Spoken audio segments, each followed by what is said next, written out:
Welcome back to my channel. For today's video, I'm going to share with you my experience upon using this Nivea Extra White Pore Minimizing Foam and Scrub.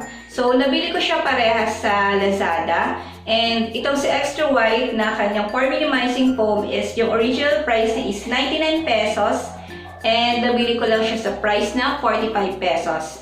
And this one naman, si Pore Minimizing Scrub is nabili ko siya sa halagang 64 pesos, pero yung original price niya is 129. So, naka-sale siya, actually more than 50% off yata yung sale niya, yung last time na nag-sale siya sa Lazada.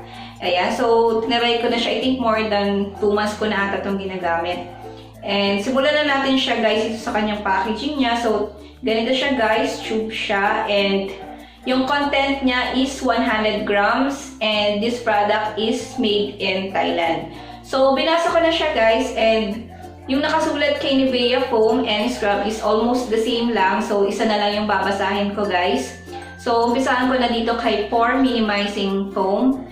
So, this product is made for dull skin with enlarged pores. So, sa may mga malalaki ang pores. So, kalimitan sa mga malalaki ang pores is yung may mga nagkaroon ng maraming pimples, yung ganyan. Dito is harsh makeup removers may contain acidic ingredients as cause skin to become thinner, dull skin with enlarged pores.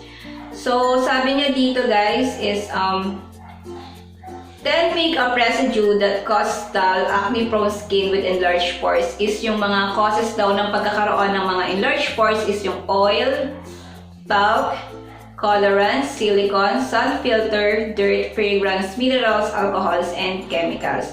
So, this product also doesn't contain AHA, BHA. And katulad pa rin guys ng mga paggamit natin sa mga iba't ibang klase, mga facial wash, facial scrub. So same pa rin, apply gently to moisten face, neck, and décolleté by massaging into small upward circles while avoiding the eye area. Rinse off with lukewarm water. For optimal results, use the complete range Nivea Extra White Repair Pore Minimizer, doesn't block pores, skin compatibility, dermatologically approved. So, mas maganda guys kung gagamitin nyo is mag-partner na siya guys. Partner na siya. Kung mapapansin nyo guys, itong si scrub is konti na lang yung laman. Actually, parehas na lang siya. So, ganito na lang ata yung laman niya kasi malapit na siyang maubos. Yan, inubos ko muna talaga siya bago ko gawan to ng review. So, hindi ko na babasahin nga itong kabila kasi same lang din siya ng mga nakasulas. So, all in all, for mga malalaking pores siya. Okay guys, here is my actual video upon using this Extra White Foam and kanyang scrub.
guys, napanood nyo na yung actual video ko, yung ginamit ko tong si Pore Minimizing Foam and Scrub. So, kung mapapansin nyo guys, yung ginagamit ko to, kapag ginanon nyo muna siya, nagiging foamy, and parang nagiging thick yung pagka-cream niya, as in, kumakapal siya sa face. So, totoo nga yung sinasabi niyan, si Pore Minimizing Foam.